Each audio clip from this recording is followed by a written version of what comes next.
بسم الله الرحمن الرحيم، والحمد لله رب العالمين، وصلى الله على سيدنا محمد وعلى آله وأصحابه أجمعين، وبعد. العام الثالث على التوالي أثبتت لجنة الحج العليا قدرتها وكفاءتها في إدارة ملف الحجاج السوريين. نلتقي الآن مع مدير مكتب بيروت الأستاذ وسام الأحول التابع للجنة الحج السورية العليا. حبذا أستاذ وسام لو تحدثنا عن الاختبارات التي أجريتموها لأمناء والمساعدين ومرشدين الأفواج. أولا بسم الله والحمد لله. بالنسبة للموضوع الذي ذكرته أخي الكريم، أثبتت جدارتها لجنة الحج، وهو سبحان الله هو عبارة عن عمل متكامل من لجنة الحج ورؤساء المجموعات ومن الحجاج بأنفسهم. فهذا التطوير أو هذا العمل الجيد إن شاء الله هو حصيلة هذا التآلف وهذا التكامل بإذن الله.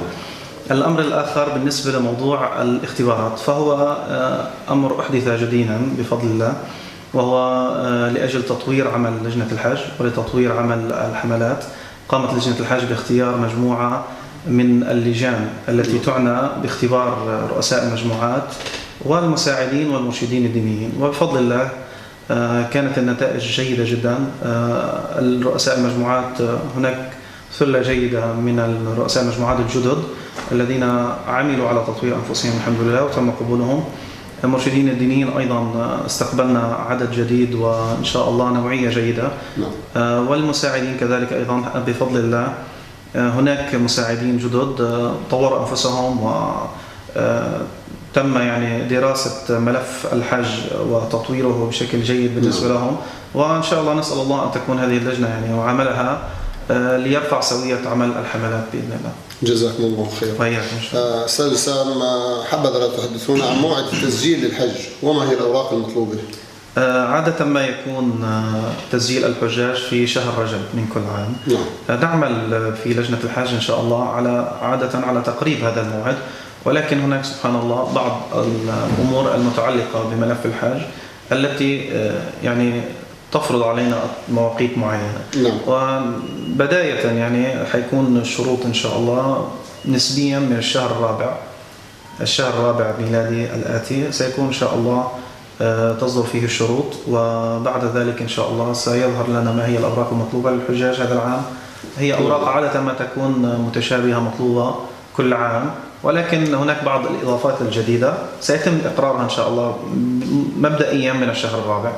ويعني هذا هو الموضوع إن شاء الله. نعم، الله يجزيكم الخير. طيب، هل يستطيع الحاج توكيل رئيس المجموعة بالتسجيل له ودفع رسم الاشتراك؟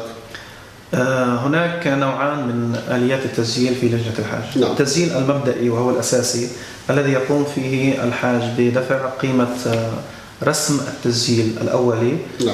يستطيع أي رئيس مجموعة، أي حملة، رئيس المجموعة أو المساعد أو المرشد الديني في هذا الحملة يستطيعون أن يقدموا أوراق حجاجهم بأنفسهم، وأن يدفع الحاج لهم مبلغ $50 في المكاتب وهو رسم التسجيل للمكاتب، أو $100 لدول الخليج أو من هم في الخارج. فيستطيعون إن شاء الله كأمناء أفواج، ويستطيع الحاج بذاته أن يحضر إلى مكتب لجنة الحج ويسجل بنفسه. نعم، الله يجزيكم الخير. إذا اضطر الحاج للانسحاب وعدم السفر، هل يسترد كامل المبلغ أم ماذا؟ بالنسبة أم هناك بدائل؟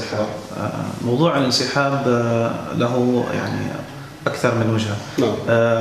يكون عادة كامل المبلغ مسترد إذا كان الحاج قد أعلن انسحابه قبل قيام أمين الفوج باستئجار السكن في مكة والمدينة، وقبل أن تقوم لجنة الحج باستئجار موضوع حجوزات الطيران. فإن كان قبل ذلك ويتم تحديده في الشروط متى هو الموعد النهائي للانسحاب ليعود المبلغ كامل، وإن كان بوقت متأخر فيخصم عليه ما قد تم استئجاره ودفعه، ويرد له ما بقي له للحاج إن شاء الله. يعني قدر المستطاع يتم يعني التخفيف على الحاج في الدفعات يعني إن شاء الله. الله يجزيكم الخير. نصيحة توجهونها للأخوة مساعدين ومرشدين وأمناء الأفواج في هذا العام؟ والله ننصحهم كما يعني ننصح أنفسنا بداية إن شاء الله، تقوى الله والإخلاص في هذا العمل. الأمر الآخر، كلما كان الشخص دقيق في عمله، منظم في عمله، يدير عمله بشكل جيد، فهذا يعني يكون بداية الخير عليه وعلى حملته، ثم علينا كلجنة حج يسهل لنا العمل، لا وجود الأخطاء، تنظيم العمل، إظهار الحج السوري بالشكل اللائق. هذه كلها الأمور إن شاء الله تصب في هذا الموضوع. فنسأل الله يعني أن يكون هذا العام بداية جديدة إن شاء الله، وبداية إن شاء الله مشرقة، ونسأل الله القبول منا ومنهم وللجميع. اللهم آمين. نسأل الله القبول منا ومنكم. لا يسامحنا في ختام هذا اللقاء إلا الشكر الجزيل إلى الأستاذ وسام الأحول مدير مكتب بيروت لجنة الحج السوري العليا.